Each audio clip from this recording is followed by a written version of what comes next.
देखिए, कोर्ट में जो विवाद का कारण है, पारिवारिक विवाद का कारण है, जो जिनका मान लेते हैं फैसला हो चुका है और या जिनका मान लेते हैं केस अभी भी जो है वो चल रहा है, तो विवाद का मुख्य कारण आपको जानना बेहद जरूरी है। और अगर ये समस्या आपके साथ है तो आप इसका सुधार कैसे करेंगे, क्या समस्या चल के आया है, क्या है, तो बहुत तरह का बात यहाँ पर जो है वो आपको देखने को मिलेगा। इसीलिए कि ये अगर कोई भी संपत्ति मान लेते हैं, अगर देखें परिवार में, तो किसी का संपत्ति परदादा के नाम पे है, परदादा के नाम पर जो है यानी खतियान बना हुआ है, और किसी का जो है दादा के नाम पर खतियान बना हुआ है ना।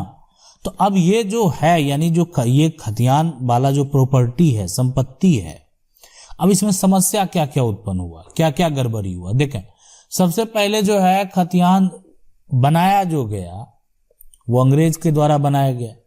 अंग्रेजों के द्वारा जमीन का जो है एक सर्वेकरण किया गया, जिसमें संपत्ति के मालिक को एक संपत्ति का दस्तावेज दिया गया।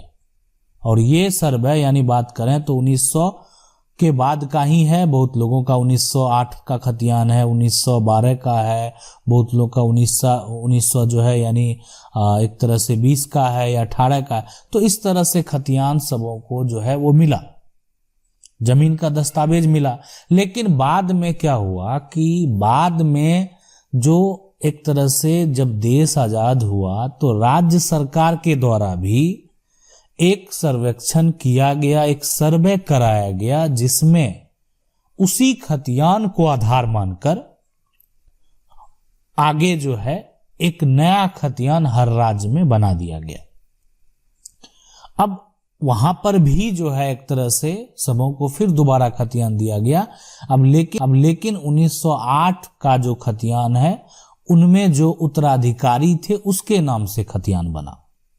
यानी अगर खतियान पहले परदादा के नाम से होगा तो बाद में दादा के नाम से खतियान बना। अब है सवाल कि विवाद का कारण क्या हुआ, समस्या क्या उत्पन्न हुआ। तो पहला समस्या की अगर बात करें, यहाँ पर जो राज्य सरकार के द्वारा जो सर्वे एक तरह से दोबारा किया गया और फिर खतियान बनाया गया, तो हुआ क्या, दादा दो भाई हैं और किसी बड़े भाई के नाम पर ही जो है वो खतियान बन गया, छोटा का नाम ही दर्ज नहीं हुआ, मतलब इनका नाम दर्ज नहीं हुआ, तो समस्या उत्पन्न हुआ। तो यह एक विवाद का कारण बना और जिसके लिए आज भी बहुत सारे केस जो है, ठीक है शुरू में एक तरह से जो बड़े भाई थे उनको लगा कि ठीक है मेरे नाम पर है, छोटे को भी हिस्सा दे दिया गया, शेयर दे दिया गया, लेकिन जमीन में दस्तावेज में नाम आज भी एक तरह से बड़े भाई का है। और बड़े भाई आज जो है जिनके नाम से बड़े दादा हैं उनका जो है देहांत हो गया है। अब उनके बच्चे जो है, मान लेते हैं उनके 3 बच्चे हैं, अगर इनको अधिकार ना दें, ठीक है, या ये जमीन को बेचें, इनके हिस्से की भी जमीन को बेच दें, तो समस्या उत्पन्न हुआ और विवाद का कारण बना। और आज अगर कोर्ट में देखें तो बहुत सारा जो मामला है वो इसी प्रकार का है और यह विवाद जो है कोर्ट में लंबित है, बहुत लोगों का फैसला भी हो गया है। दूसरा समस्या बात करते हैं, सर्वे जब कराया गया तो देखें कोई भी अगर कार्य किया जाता है, हो सकता है कि उसमें त्रुटि हो। अब वो त्रुटि अगर आप कहेंगे जानबूझकर किया गया हो, ग्रामीणों का मिलीभगत से किया गया हो, या जैसे भी किया हो गया हो, एक तरह से गलती हुआ है।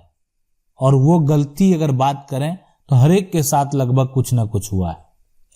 तो गलती हुआ क्या, तो सबसे पहले जो है सर्वे में जो है गड़बड़ी ये हुआ कि सर्वे दूसरे के नाम पर हो गया।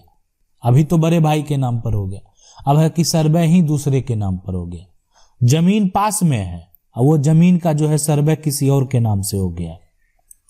आज भी जमीन आप उपयोग कर रहे हैं, अब वो जमीन उसको ढूंढ रहा है, ये तो मेरे नाम से सर्वे हो गया। बहुत लोग क्या किए, उसको बेच भी दिए। लेकिन इसका असली मालिक कौन होगा? क्या उस समय सुधार का मौका नहीं दिया गया? बिल्कुल दिया गया, उस समय भी जो है सुधार का मौका दिया गया, लेकिन लोगों को मालूम रहेगा तब ना कि उसका जमीन का कागजात गलत हो गया, और लोग उतने एक्टिव रहेंगे तब ना। अभी आज डिजिटल का जमाना, आप ऑनलाइन प्लेटफॉर्म पे हर जो है इंफॉर्मेशन प्राप्त कर लेते हैं और साथ में सारा दस्तावेज चेक भी कर लेते हैं। लेकिन उस समय वो दस्तावेज को निकालना और उसके बाद सबको मिलाना, और वो जो लोग नहीं किए उसका आज उलझा हुआ। कैसे होगा सुधार? क्या आज सुधार संभव है? तो बिल्कुल संभव है। आप आज भी उसका जो है सुधार करवा सकते हैं, लेकिन अब ये सारा प्रक्रिया का सुधार अब आपको सिविल कोर्ट से ही करना होगा। आपको सिविल न्यायालय में उस व्यक्ति के ऊपर केस फाइल करना होगा जिसके नाम से सर्वे हुआ है, और उसको वेरीफाई किया जाएगा।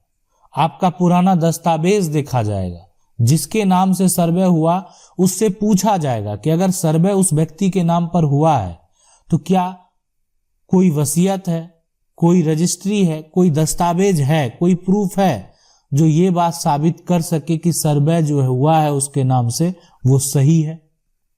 अगर नहीं है तो जो पुराना दस्तावेज है, जो पुराना खतियान है, उसी को आधार मानते हुए यानी वो सर्वे टूटता है और उसके पक्ष में जजमेंट होता है। समस्या उत्पन्न हुआ। अब कहेंगे कि और क्या समस्या हुआ? और समस्या ये हुआ कि जब जो पूर्वज का संपत्ति है, दादा परदादा का संपत्ति है, इसमें क्या किया कि सरकार ही अपने नाम से सर्वे करा लिया, सरकार के नाम से सर्वे हो गया। अब है कि अगर सरकार के नाम से सर्वे हो जाएगा तब क्या करेंगे? देखें, तब भी उपाय है। यानी तब जो है, अगर मान लेते हैं ये जमीन है और ये जमीन जो है ये सरकार के नाम पर है, यानी आज ये जमीन सरकारी हो गया है, लेकिन आज भी आपके पास है, आपको पता है कि आपकी संपत्ति है, लेकिन लोग इसको सरकारी समझ रहे हैं, इसलिए कि अगर सरकार के नाम से सर्वे हो गया तो आप उसको बेच तो नहीं सकते। सरकार के नाम से सर्वे हो गया, आपको मुआवजा भी नहीं मिला, तो आप क्या करेंगे? आप सरकार के ऊपर भी सिविल कोर्ट में केस फाइल करेंगे, और सिविल कोर्ट में केस फाइल करने के बाद सरकार को नोटिस जाएगा कि आपके नाम ये सर्वे हुआ है, तो क्या आपने इसको अधिग्रहण किया है? भूमि अधिग्रहण कानून के तहत अगर कोई प्रॉपर्टी को सरकार अधिग्रहित करता है तो उसके एवज में आपको मुआवजा दिया जाता है। क्या आपको मुआवजा प्राप्त हुआ? नहीं हुआ। अगर आपको मुआवजा प्राप्त नहीं हुआ तो इसका मतलब क्या हुआ? मतलब ये हुआ कि यानी जो जमीन है, यानी सरकार जो जमीन अगर बात करें तो अपने नाम से जो है सरकार के दस्तावेज में अगर वो दर्ज हो गया है तो यानी सर्वे में वो गड़बड़ी हुआ है, यानी त्रुटि हुआ उस व्यक्ति से जिन्होंने सर्वे किया। अब उसका जो भी कारण रहा होगा तो इसका भी सुधार संभव है, आप सुधार करा सकते हैं, लेकिन आपको पुराना खतियान जो है उसका एक आधार देना होगा। अब समस्या क्या उत्पन्न हुआ?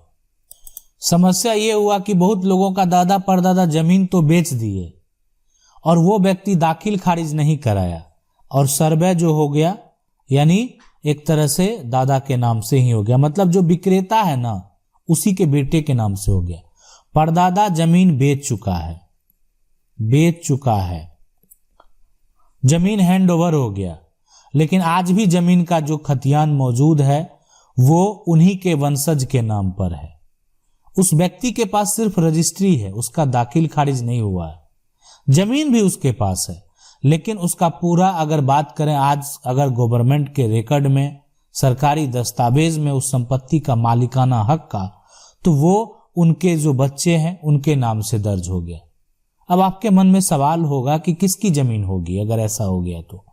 देखें, अगर ऐसा हुआ है तो जमीन उसी का होगा जो जमीन को खरीदा है, लेकिन अब उसके लिए उसको लड़ना पड़ेगा, उसके लिए उस जमीन के लिए कोर्ट जाना पड़ेगा, क्योंकि अगर उसके वंशज, मान लेते हैं आज बहुत सारे वंशज हैं, उस जमीन को बेच देंगे और जो खरीदार होगा उसका दाखिल खारिज भी हो जाएगा, इसलिए कि जो विक्रेता है उसके नाम खतियान है।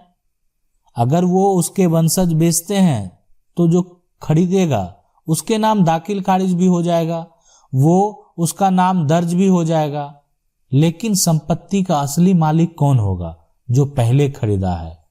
इसलिए अगर जो एक तरह से ट्रांसफर प्रॉपर्टी एक्ट में ऐसा कहा गया है कि संपत्ति एक बार ही कोई बेच सकता है, बार बार नहीं बेच सकता है। अगर एक बार संपत्ति को जो है ट्रांसफर कर दिया गया तो इसका मतलब है कि वो अपना टाइटल या आने वाले उसके जो भी उत्तराधिकारी हैं वो अपना टाइटल खो चुके हैं। तो इसीलिए परदादा ने संपत्ति को बेचा तो आने वाले जनरेशन भी उस संपत्ति को बेच सकते हैं। आशा करते हैं वीडियो अच्छा लगा होगा। वीडियो अच्छा लगा वीडियो को लाइक जरूर कर दें। चैनल को पहली बार देख रहे हैं सब्सक्राइब करके जो बेल आइकन है उसको जरूर दबा लें। मिलते हैं अगले वीडियो में, तब तक के लिए जय हिंद।